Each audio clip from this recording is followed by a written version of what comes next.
एक दिन नारद जी भगवान विष्णु से मिलने वैकुंठ लोक पहुंचे।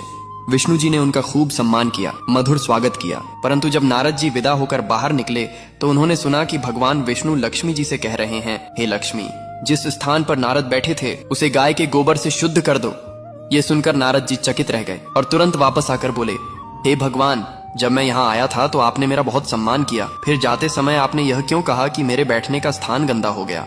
विष्णु जी ने धैर्य से उत्तर दिया, हे नारद, मैंने आपका सम्मान इसलिए किया क्योंकि आप देवर्षि हैं, परंतु आपके पास कोई गुरु नहीं है, आप निगुरे हैं, और जहाँ निगुरा बैठता है वह स्थान अशुद्ध माना जाता है। ये सुनकर नारद जी ने सिर झुकाया और बोले, हे प्रभु, यह सत्य है, परंतु मेरा गुरु कौन होगा।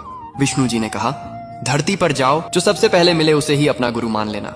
नारद जी तुरंत धरती पर उतरे और उन्हें सबसे पहले एक साधारण मछुआरा मिला। पहले तो नारद जी को संदेह हुआ, ये तो कुछ जानता ही नहीं, इसे गुरु कैसे मानूं? परंतु भगवान की आज्ञा स्मरण कर उन्होंने उसी को गुरु बना लिया। फिर वे वापस विष्णु जी के पास पहुंचे और बोले, प्रभु, मेरे गुरु जी को तो कुछ भी नहीं आता, वे मुझे क्या सिखाएंगे। यह सुनते ही भगवान विष्णु क्रोधित हुए और बोले, हे नारद, तुम गुरु निंदा कर रहे हो, जाओ, मैं तुम्हें श्राप देता हूं कि तुम 84 लाख योनियों में भटकते रहोगे। नारद जी घबरा कर बोले, हे भगवान, कृपा कर उपाय भी बता दीजिए।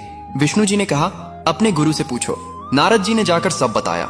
गुरु ने मुस्कुराकर कहा, भगवान से कहना कि धरती पर 84 लाख योनियों की आकृतियां बना दें, फिर तुम उन पर लेटकर घूम जाना और कहना कि मैं सब योनियों में घूम आया हूं।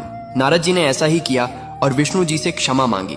भगवान ने कहा, देखा नारद, जिस गुरु को तुम तुच्छ मान रहे थे उसी की कृपा से तुम मेरे श्राप से बचे हो। गुरु की महिमा अपरंपार है। चाहे गुरु गूंगा हो या पागल, शिष्य को सदा गुरु का दास बने रहना चाहिए।